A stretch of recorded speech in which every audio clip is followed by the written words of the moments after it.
3, 2, 1. Salut. Bon alors il est 6h30, d'où ma tête. On va aller traire les chèvres. J'ai pris avec moi de l'eau, une jarre et c'est parti.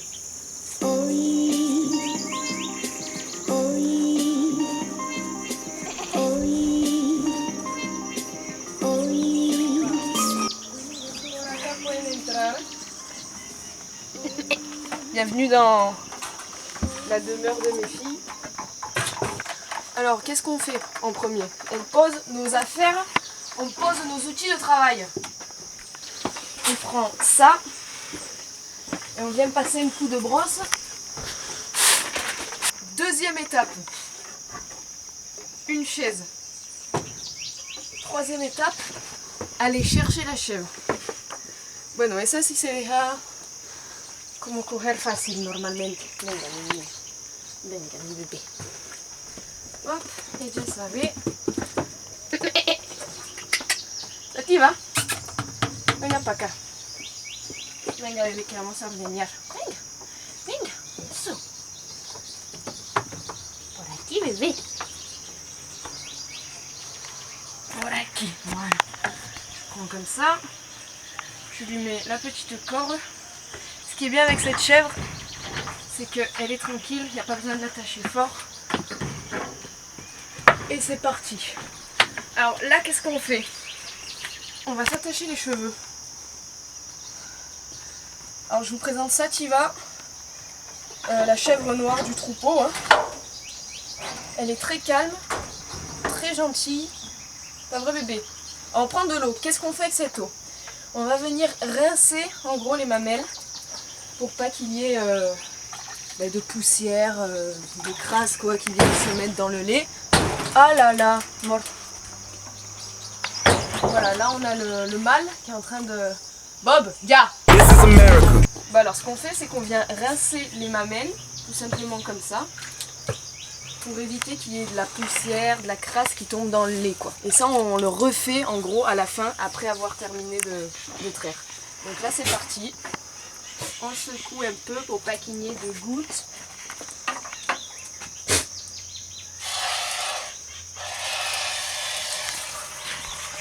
Alors comment on fait pour traire une chèvre? Vous tenez en haut comme ça et vous faites pression vers le bas et ça sort tout seul.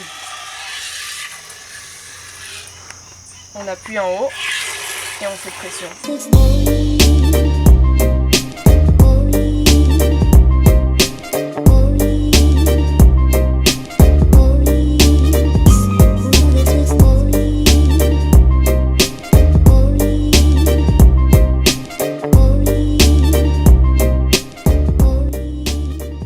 Crème fouettée hein, pratiquement.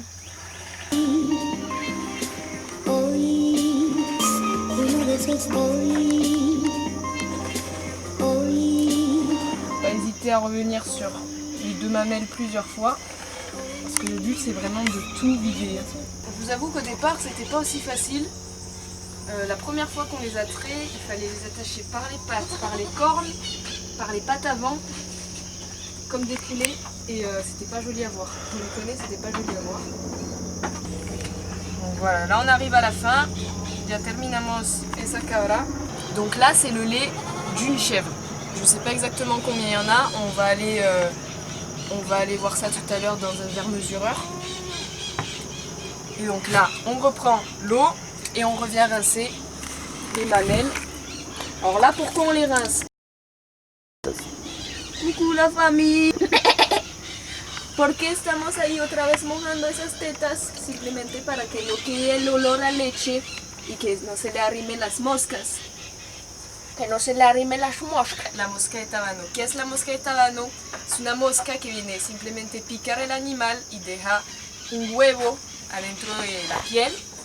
Y ese huevo se transforma así en gusanito y ese gusanito sigue creciendo y le come poco a poco la piel a la cabrita. En esos días hemos quitado uno que tenía acá en la nariz y se le hinchaba así esa pobre cabrita.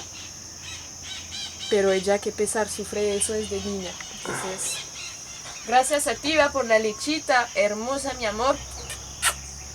Ya, se puede ir. Bien pueda. Bueno, Sativa, ya, dejemos el espacio a la hermana. Mary Jane, que es una princesa, es la cabra rebelde. Y a ella no le gusta ser sordeñada, por eso me está esquivando. Entonces la cogemos ahí suavemente, tampoco es que la vamos a maltratar. Y le hacemos entender que ya hay que pasar a la ordeñada. Elle est un petit peu compliquée, celle-ci. Elle sait pertinemment qu'elle déteste cette activité, elle déteste se faire traire. Elle va être en train de gueuler tout le long. Hein. Elle va même essayer de me mordre. Donc, je vous présente Mary Jane, la princesse. Voilà. Eso es una cabra enojada. Mismo proceso, limpia et tetas. Évidemment, elle déteste sentir du froid sur ses tétés le matin. Hein. Qui aime ça? Une personne. Obviamente podemos mezclar la leche de las dos cabras. Hein. De lo mismo. Las patadas. Alors. Bueno, fais attention aux pieds qui essayent d'aller dans le lait. Et c'est le même processus. On appuie. Alors même si elle fait la gueule, elle est bien contente que je suis en train de lui enlever du lait. Croyez-moi. Voilà. Mary Jane, cette chèvre, elle a des mamelles bien plus petites, bien plus courtes, et pourtant elle donne la même quantité de lait. Donc je sais pas pour quelle raison. A la montaña iré. Ah, je m'acabo de recordar esa canción. A la montaña iré, en busca de mi energía iré. Et voilà. Après la deuxième chèvre, on a à peu près une jarre entière presque pleine quoi, de lait.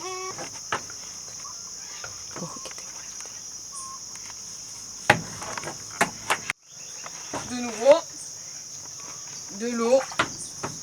Là elle me déteste, tout ce qu'elle veut c'est se casser, aller bouffer. Elle me déteste là en ce moment même. Mary Jane, pero ¿qué? No, no, no. Gracias. Gracias por la lechita, moza. Voilà, donc là ce qu'on fait, bon, je vais laisser le lait là 2 secondes. Et on va sortir les petites chèvres.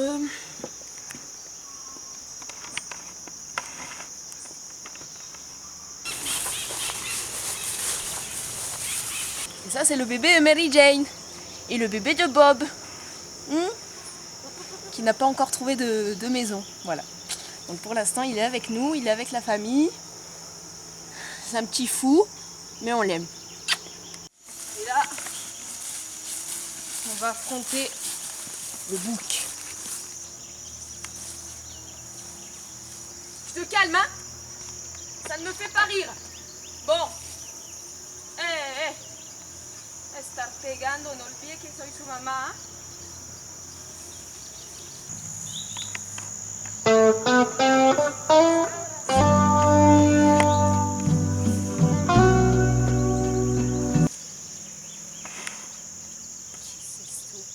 Donc ça c'est Bobby, le mâle de la maison, le seul qu'on va garder en fait. Parce qu'on n'est pas censé garder plusieurs mâles, parce qu'ils finissent par se battre et se tuer. Voilà. C'est des animaux qui sont pas mal agressifs comme vous pouvez le voir. Tout ce qu'il a envie là c'est de me mettre un coup en fait. C'est Bobby. Ça c'est un petit peu le rituel de chaque matin, venir traire des chèvres, respirer l'air frais du matin. Alors, ce que je fais à la fin en général, hein, c'est pareil, on enlève les merdes, les chocs à pic, tout choco. Donc maintenant, je vais faire le fromage, bien évidemment, hein, tout le but de cette vidéo, mais fromage sans pressure. Voilà, c'est comme je l'ai appris à faire moi. Je vous mettrai dans la barre d'infos le lien de la chaîne qui m'a appris à faire le fromage. C'est une chaîne YouTube aussi que j'ai découvert, qui s'appelle Ma vie en van, et c'est comme ça que j'ai appris qu'on pouvait faire du fromage sans pressure.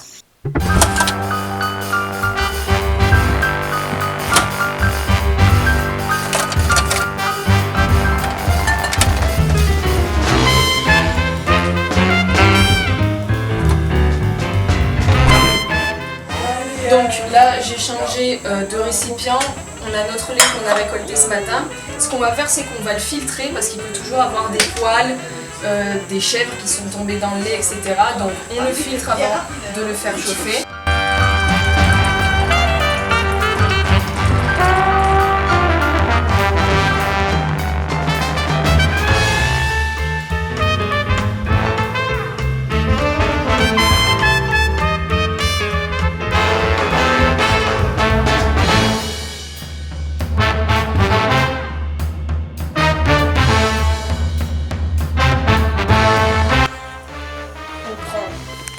Casserole.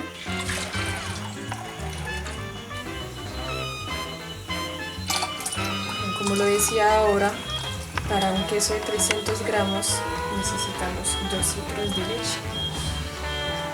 Ahí estamos bien. Y lo vamos a poner a calentar. Le lait, il faut le faire frémir, donc c'est-à-dire qu'on va attendre qu'il commence à faire de la mousse et de la fumée, mais on va pas le faire bouillir, c'est pas l'idée. On ne le laisse pas bouillir, on va attendre jusqu'il soit très chaud.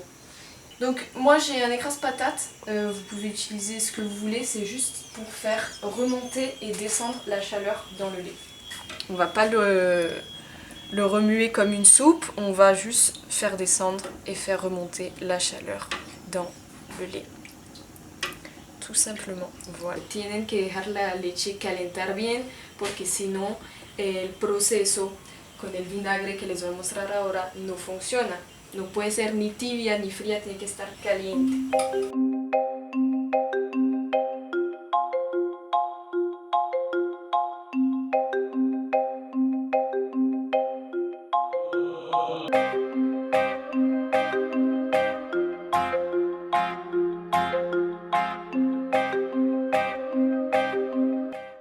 La peau, vous pouvez la laisser, hein, on n'enlève pas la peau, ça fait encore plus de graisse, tu vois, ça fait un fromage plus onctueux.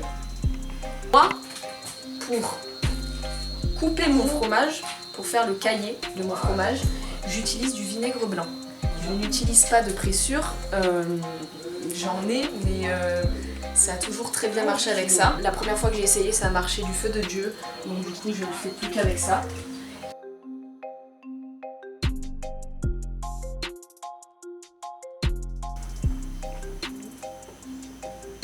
Yo uso 50 mililitros de vinagre para esos 2 litros de leche. La vamos a apagar. Está empezando. Voilà. Donc là, comme le lait il est bien chaud, comme vous pouvez le voir, on va commencer à mettre. On éteint. Je vais mettre le vinaigre.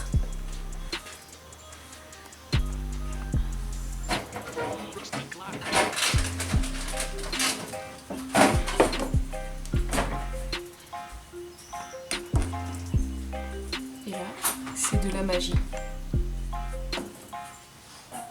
Vous voyez la magie là? Voilà. Pas besoin d'utiliser de pressure dans la vie.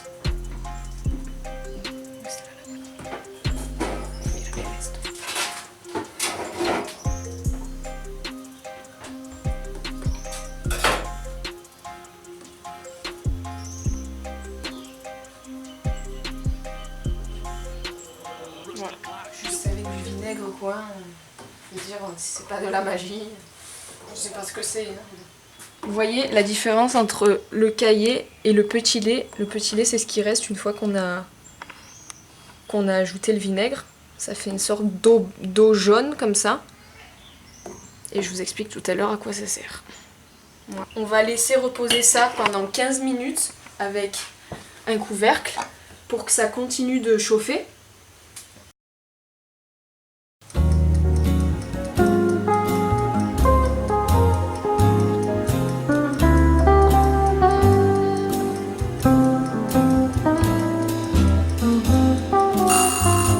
Donc après les 15 minutes de repos, on va filtrer le lait, le fromage en fait. Donc on va séparer en gros le caillé du petit lait. Si vous avez une étamine, c'est très bien. Sinon vous pouvez prendre un drap, un linge propre quoi. Ça marche tout aussi bien. Et ça ne garde que le fromage en fait.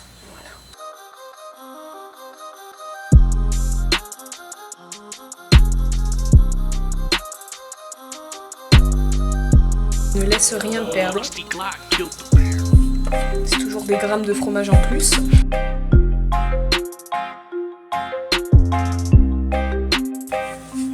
Je ne laisse rien perdre. Y acabamos de filtrar la leche.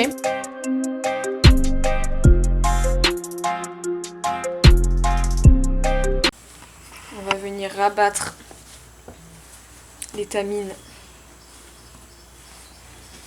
On est bon. Je prends une petite pince pour pas que le cahier s'échappe.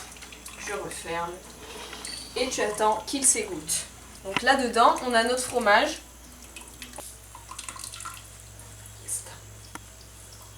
Y está. Primer rayo de luz que salió. Donc une fois qu'il est bien égoutté, je peux reprendre la même casserole.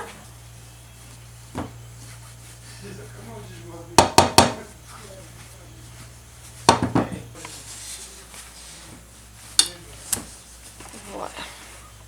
Donc il reste encore du petit lait, c'est pas grave, ça va le rendre onctueux.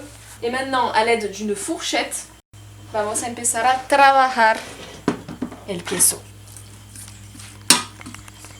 Lo van a modelar así.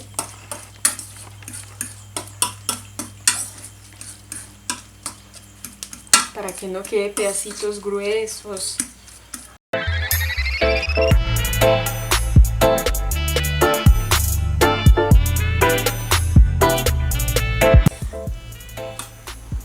Ça c'est le fromage qu'on obtient une fois qu'on a ajouté le vinaigre. C'est de la magie, vous n'avez pas besoin de pressure. Donc, próxima etapa que es agregar la sal. ¿Por qué le vamos a agregar la sal? Porque no sé cómo a ustedes les gusta el queso, pero en Francia es con sal. ¿Por qué con sal? Porque primero conserva el queso mucho más tiempo, es lo que va a ayudar a guardarlo por ahí meses, por eso que lo guardamos tanto tiempo y que se envejece tanto en Francia. Y le va a dar todo el sabor. Entonces, en este momento yo tengo una cucharita de esas, no la lleno del completo y voy a echar como 2 de estas.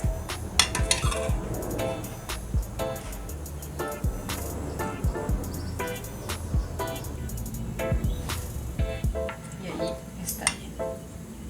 Poner fromage crémeux. J'aurais le fromage à tartiner là.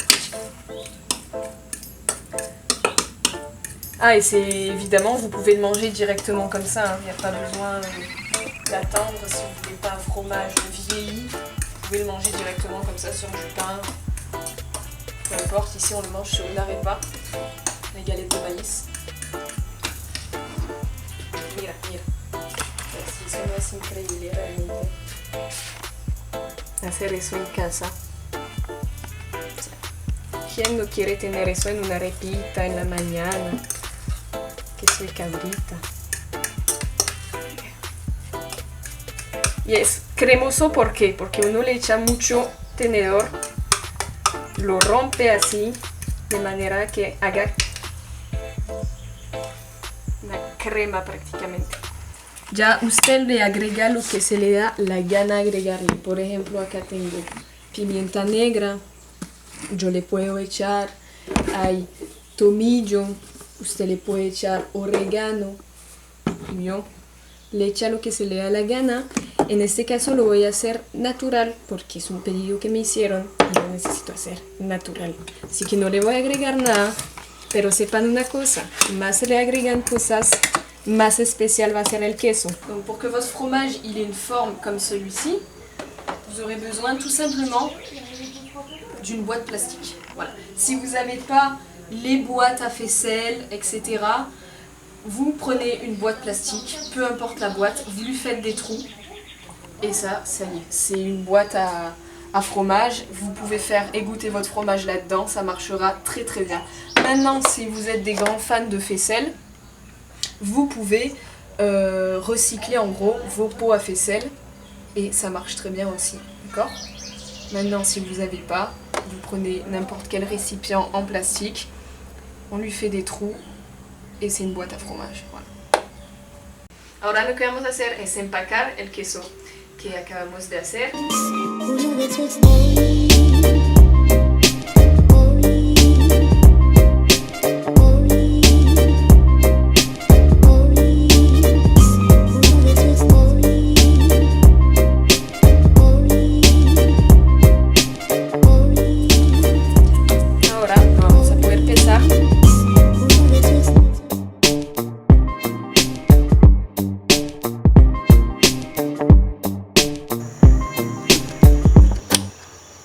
Alors, maintenant vous vous demandez qu'est-ce qu'on fait avec le petit lait. Donc on ne le jette pas. Vous pouvez arroser vos plantes avec. Vous pouvez le réutiliser par exemple pour faire des crêpes, cuire des pâtes au lieu d'utiliser de l'eau toute simple. Vous pouvez faire cuire vos pâtes là-dedans et le donner à vos animaux aussi.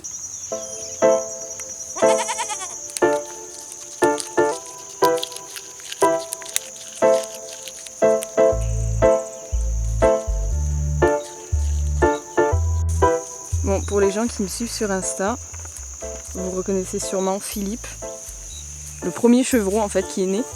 Voilà, maintenant vous pouvez admirer ses grosses couilles. C'est plus la même paire de billes hein, qu'il a là. Donc, voilà le fromage. Et es rico, es de la casa, es natural. Tout le monde peut le faire, c'est ça le truc en fait. C'est que vous avez du vinaigre, vous avez du lait. C'est incroyable de savoir que tu peux faire ton fromage et puis ça a un goût de fou. Dommage, vous pouvez pas le goûter. Voilà, petit fromage, des petites chèvres. On est dans la campagne, on est content. On se retrouve pour de nouvelles aventures en Colombie avec les chèvres, avec les fromages. Voilà. Si la vidéo vous a plu, laissez un like et un commentaire. Et abonnez-vous et activez la cloche des notifications pour ne rater aucune de mes dernières vidéos.